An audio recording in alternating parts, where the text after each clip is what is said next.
folks. Welcome to the channel. Thank you all for the subscribing. I really appreciate the interest you guys are taking in the projects that I'm showing here. So today we're going to go through a kind of a nag that I've been having with the front driver door. Whenever I'm listening to music and particularly bass notes, I'm getting a strange vibration that's occurring around in this area, kind of front of the console.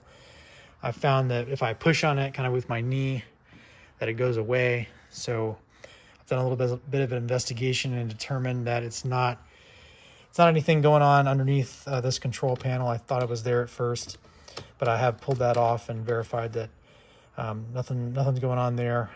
So next step is to remove the door panel and kind of get into the interior of the door and apply some sound deadening material and try to look around for where this vibration could be occurring. Sounds like a rattle.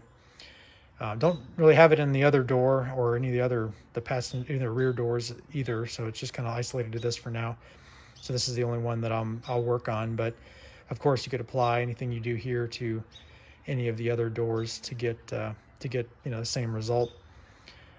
So I'm trying to deaden some of the vibrations that could be going on in the door, whether it be a contact with a wiring harness or just a metal vibration and slapping up against something else.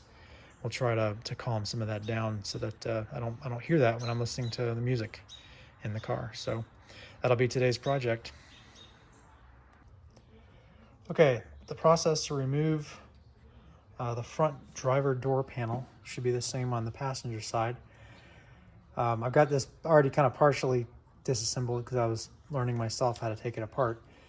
But here's how to do it. There are a couple of screw installations down in this hand pocket. When you look down in there, you're going to see a little little plastic cover, and there's a little notch in the back side here that you'll have to hook with a pick and pull. And underneath that, this cover will pop off. It's just held in with some molded in little nubs, but it releases from the back forward, and that's going to reveal 2 screws. So you'll have to take those 2 screws out. Also, behind the door handle, there's another clip, another little cover piece that goes in here. And similarly, there's a little cutout, a little notch on the back lower corner here that allows you to be able to get a pick in there to pull that out. And then here's what the back of that looks like. So once you get that out, there'll be 1 screw here to have to remove. And after you've got that removed, you're ready for the clips. All right, so in addition to the screws that we talked about that are removed here and down into this handheld well, there's also 2 screws on the bottom side, there and there, that also need to be removed. Once those are out, then all you have to deal with are the clips that hold the door on. Okay, so for removing the clips, especially the first time, they were very stiff to remove, and I have some kind of nylon plastic upholstery remover tools that I got years ago, a whole set of these for getting up under the door and popping the clips out. You definitely want to make sure you get as close to the clip as possible because you don't want to break the actual plastic part of the door cover, interior panel. This actually didn't do really well, especially on the first time. What I found, a tool that I've got that worked even better was this. It's kind of a long handle, and it's got a couple of notches in it for getting up underneath the clip and then either prying up or sideways to kind of pop them out. And they do exist. The clips do exist all around this outer rim of the door frame. So I usually kind of start down here. There's an area where you actually get some tool underneath the plastic. You kind of start there and work your way up. That lessens the chance that you're going to scratch the paint somewhere that you can see and care about. So I won't necessarily go through that process, and you just kind of get a feel for it. You can start with a tool up under here just to kind of get it started, and then you want to run it along until you find the clip, and then pop it. I just kind of use this to get started, get it opened up, and then I'll take my other metal tool, which actually worked. Like I said, it worked a lot better. You can kind of run it along until you hit something, and you can pop it and work your way around. First time they'll be very stiff if you've never taken it out before, because they've never been removed before since the factory. So once you've kind of been able to pry out the clips that hold the door all the way around, the clips into the sheet metal, they're just little push pin type clips. Once those are all loose, you don't need to remove any wiring harnesses at that point. You actually don't need to remove this control panel. I did when I first took it apart, but found it wasn't necessary. As well as the memory seat switches, those can stay in place. So you're going to want to pull the panel out on the bottom fairly far. The reason for that is that there's a pin that goes into the door, about a 1/4 inch pin, plastic pin, from the door frame that goes into the door about here, and then again another one over here. You want to be able to pull it out far enough that that pin is disengaged before you start going up, forcing it upward. Once you force it upward, you'll start to disengage the rail, the weather strip rail that's along the top of the sheet metal here. So you want to make sure that you pull it out enough to clear that pin. Otherwise, you're going to be fighting the door. Also, it helps whenever you're removing the panel. If you roll the window down, then you can kind of better get in there and see what you're doing, as well as, I think it releases a little bit of the tension on the weather stripping to give you a little bit more room to pull it off. So once you've got the door panel off, there's a couple of things you're going to want to do before you can completely separate it. There's the clip that holds the cable for the door handle that it's very easy to remove. It's actually a pretty good design. You push down on a clip, you pull it back, you can separate it from the plastic handle, and then there's a little ball that comes out of the actual metal handle there. That was pretty easy to remove, as well as a single connector that's in the behind the door that I'll show you how that's removed. Then once you've got that off, and a little Christmas tree clip that holds the harness in, which we were able to pull off by hand, then you can separate the entire door frame, or entire door panel from the frame. Other things that I kind of watched as I was doing this is, as you're pulling this door panel out to disengage the pin that's here, this area in here, this piece of the door panel goes underneath this trim here. You kind of want to watch that, make sure you're not bending it too bad. I kind of had to help it get out from underneath this trim. It doesn't go underneath it, but it is very tight, butted up against here, and you want to, putting it back on as well was a difficult, kind of had to push down on the panel, kind of stretch the panel down in order to get it to go back underneath here. But it does go, and it doesn't scratch. It served, worked pretty well here without damage. Similarly on this end, these all go just straight underneath. There is no lip that this panel goes underneath here. So it's meant to be able to be removed without removing this trim. But you just want to be careful around this area as you're engaging and putting the panel on. That all matches up good. The one piece one harness you needed to remove in order to get the door removed is this guy here, and I've already got him kind of released and pulled up. There's a red clip that needs to be pulled forward in order to release it. I'll kind of demonstrate here. So this is what it looks like when it's locked in. When it's locked in like that, you just need to see if I can zoom in here. You just need to pull this red clip out, and then pull this gray bar over the little plastic nub there, and then as you pull that up, it will release this harness clip. Right? There's a multi-pin connector there, and then that's the only thing holding the door panel on, other than the door release cable. And then to reinstall it,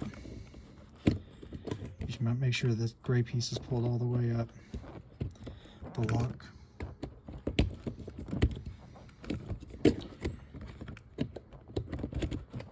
Okay, push it in as far as it'll go. It'll engage this lock, and then you push this down, the lock down the rest of the way, that pulls it in, and then the redundant mechanism here to keep it from coming out is pushing that red clip back in. Okay, here you can see we've got the door panel removed, and this is what I've kind of traced the source of the rattling to, is this molded plastic inner vapor barrier. There's some structure behind here that's rattling against. I can feel a hard part right here. That's probably one spot, and then there's some areas up here that certain frequencies and playing music, this will vibrate and cause a rattle inside the door.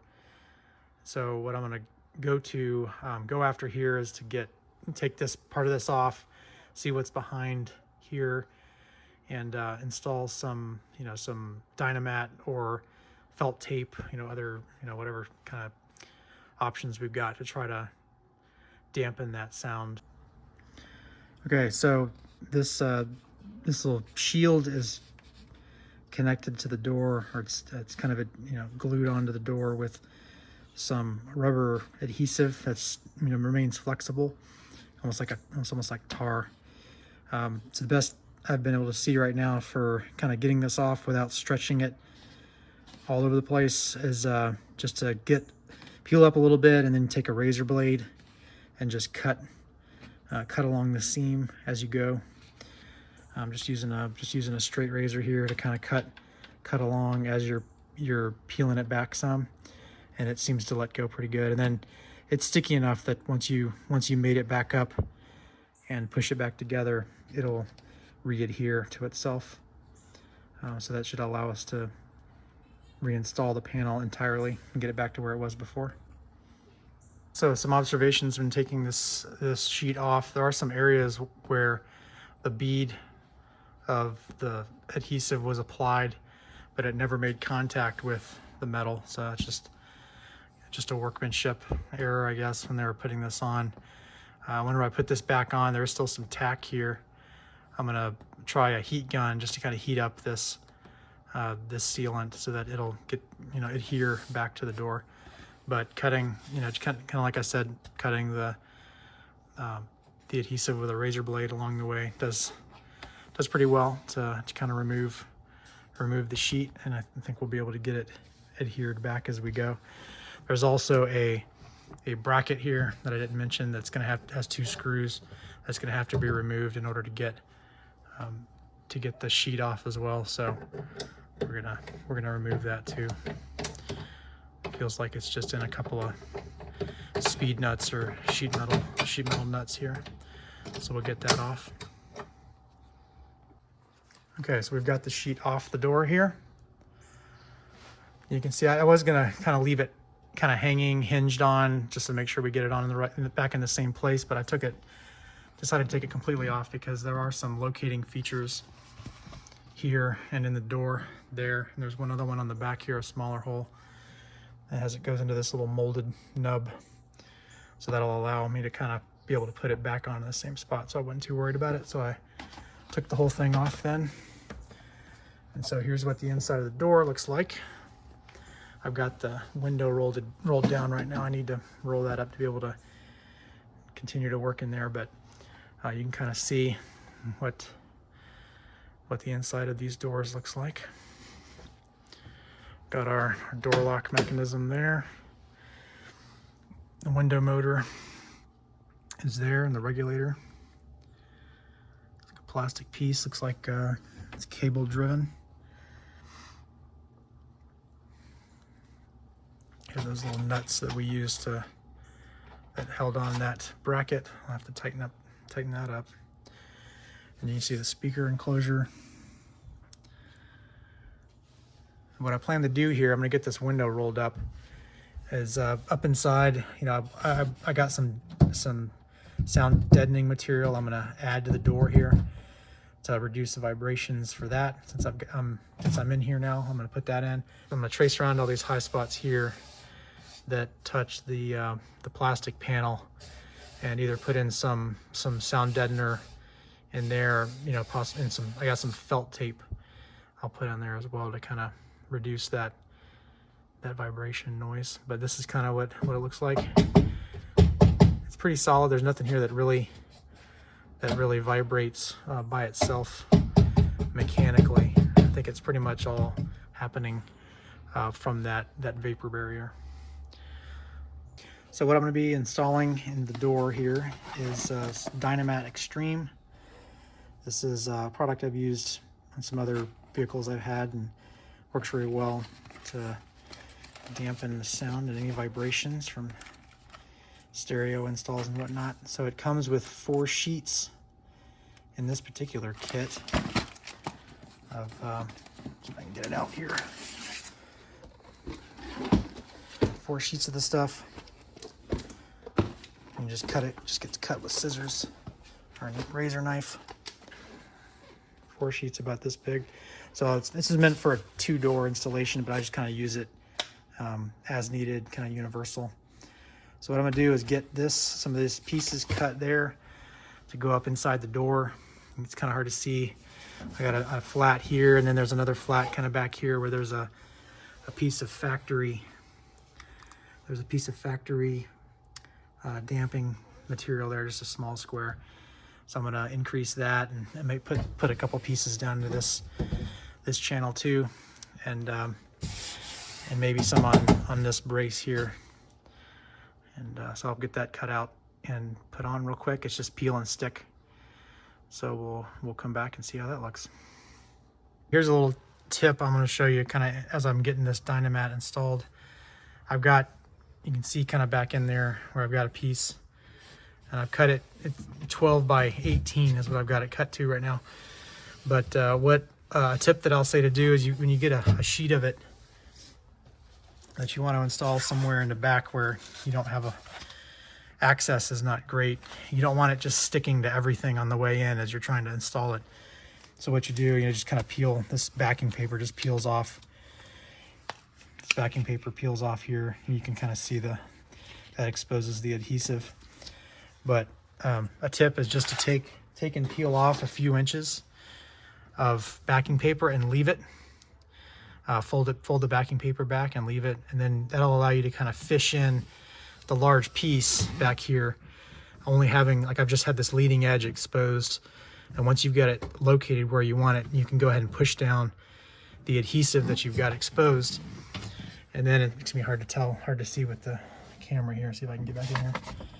I've left this piece of backing paper that I've folded back there. Now I can grab that and pull the backing paper off, and then push the rest of it down, and it's not going to be falling all out of place. As you see, I've got it lined up with this brace here, so it's able to kind of keep its position as you're pulling the backing paper off, and you won't get any air bubbles or big wrinkles or anything like that. So that's just kind of a tip as you're putting this material in. It sticks very well, and you don't want it to have to peel it off. All right, so after a bit of installation time, this is kind of the end product. I used 1 and about 1/3 sheets on this door, which should allow me to do all 4 doors for this one kit that I've got, because I'm not covering the entire door with Dynamat, but I've got pieces on all the large flat areas on the door panel.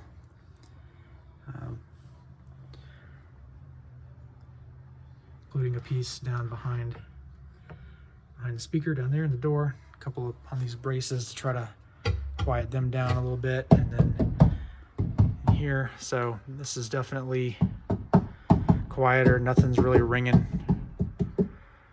Covered up, I'd use some felt tape as well on some of the edges just to kind of soften if it's going to touch, and then a couple of wraps on the window motor.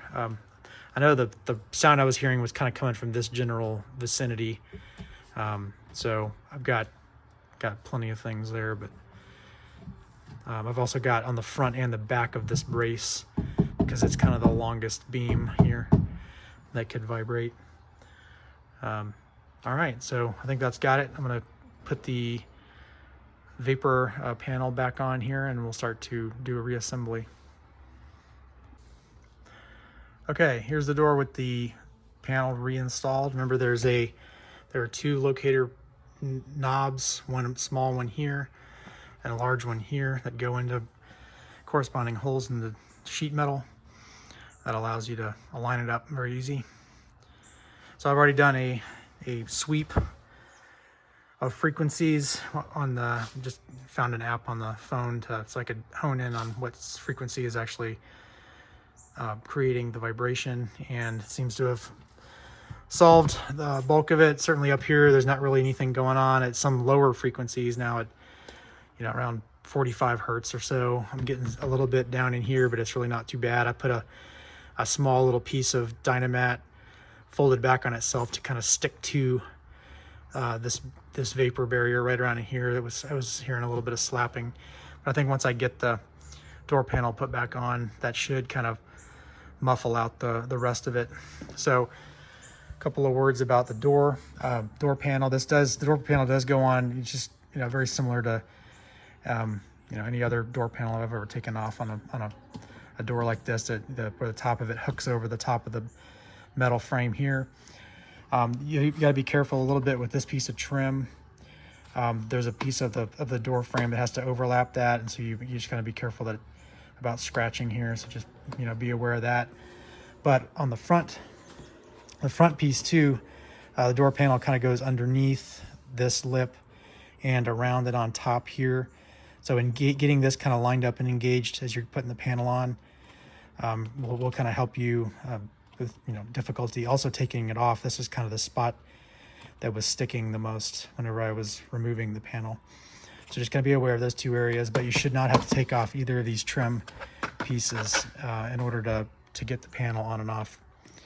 Then it's just hang it, get the screws back in, and we'll put the little plastic rivets all back, make sure that none of them popped off the door, and that they're all still on the plastic panel, and we'll get the door panel hung.